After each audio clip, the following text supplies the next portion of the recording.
কখনো কি এই জিনিসটা ভেবে দেখেছেন যে মানুষ যখন এটা ভাবতে আরম্ভ করে যে মানুষটা আমাকে সবথেকে বেশি কষ্ট দিচ্ছে বা যে মানুষগুলো সত্যি বিষাক্ত, যার ভাবনা চিন্তন ক্ষমতা এরকমের রয়েছে যে সে সবসময় সেই ক্ষমতার থেকে চাইছে যে তোমার জীবনে শুধু কষ্ট, শুধু দুঃখ, শুধু দরিদ্রতা, শুধু জীবনে এই রকমের অশান্তি যেটার কোনো হিসাব নেই, সেই জিনিসগুলো তুমি পাও। সবই তো বুঝলাম, আমি পাচ্ছিও অনেক সময় ধরে। কিন্তু সেই মানুষগুলো আসলে শাস্তি, ভোগ যেটা তুমি করছো, তার বদলে যে সিস্টেম, যে নেচার কাজ করে যে আমাকে এ মানুষটা কষ্ট দিয়েছে তো সেও কষ্ট পাবে, সেটা কখন হয়? মনে অনেক রকমের ভাবনা আসে না যে আসলে কি সেই মানুষগুলো কষ্ট পায়? অনেক রকমের সিস্টেম আছে যে মানুষ এখানে এই পৃথিবীতে আমাকে কষ্ট দিচ্ছে সে পরে গিয়ে কষ্ট পাবে। কিন্তু জীবনে আপনি সেই পরে গিয়ে বা মরে যাওয়ার পরে কি হবে সেই জিনিসের উপরে বিশ্বাস করতে পারেন না।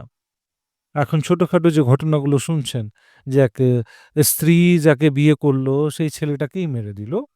তো সেই যখন মারা যাবে বা সে যখন নিজের কারাবাস দণ্ড কেটে নেবে বা যদি ফাঁসি হয়ে গেল সেটার চান্স কম।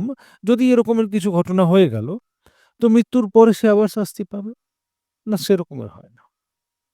আসলে আপনাকে এই জিনিসটাকে মেনেই চলতে হবে যে যখন আপনার সাথে কোনো খারাপ ঘটনা কোনো মানুষ করে দিচ্ছে বা কিছু মানুষ এরকমের ভাবনা নিয়ে আসছে, আর যদি সেই উপরওয়ালার ভরসাতে বা সেই উপরওয়ালার কোনো হিন্টে তুমি বুঝতে পারছো সেই মানুষটা সত্যি ক্ষতি করছে, তাহলে তোমাকে তখনই বেঁচে যেতে হবে। সুযোগ ঈশ্বর, এই প্রকৃতি একাধবারই মানুষকে দেয় আর সেই সুযোগটাকে মানুষকে বুঝতে হয়। যদি সে না বুঝে, তাহলে তার জীবনে কষ্ট রয়েছে। এবারে সে মরার পরে যদি এটা ভাবে যে, "আচ্ছা আমার জীবন চলে গেল, এ যখন মারা যাবে তখন সে অনেক কষ্ট পাবে আর আমি স্বর্গ লাভ করব না।" সেরকমের কোনো সিস্টেম নেই। সেই জিনিসটাকেই বুঝার খুব দরকার আছে। আজকে মানুষ ভাবে যে, আজকে আমার সাথে খারাপ হয়েছে, সে মানুষের সাথে কালকে খারাপ হবে না। কর্ম যে মানুষটা করে, সেটার সঙ্গে, সঙ্গে রেজাল্ট আসে না।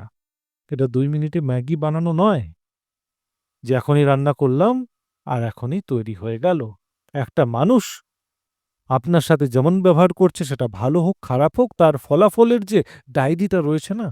সেটা এমন জায়গায় মেইনটেইন হচ্ছে যার অ্যাক্সেস আমাদের মতন মানুষের নেই। তার জন্যে সেই ডায়েরির উপরে বিশ্বাস তো করো। কিন্তু যদি কোনো সুযোগ পেয়েছো সেই মানুষগুলো থেকে দূরে থাকার, প্লিজ দূরে থাকো। আর অন্যান্য কোনো পথ নেই। যার সাথে কোনো সম্বন্ধ নেই, তার থেকে দূরে থাকা তোমার জীবনকে ভালো করে দেয়। আমি এরকমই ভিডিও করি যেটা সচরাচর মানুষের কাজে লাগবে। যদি ভালো লাগছে তো অবশ্যই শেয়ার করে দিও। আর একটা লাইক করে দিও। আবার দেখা হচ্ছে একটা অন্য ভিডিওতে। Thank you for your time.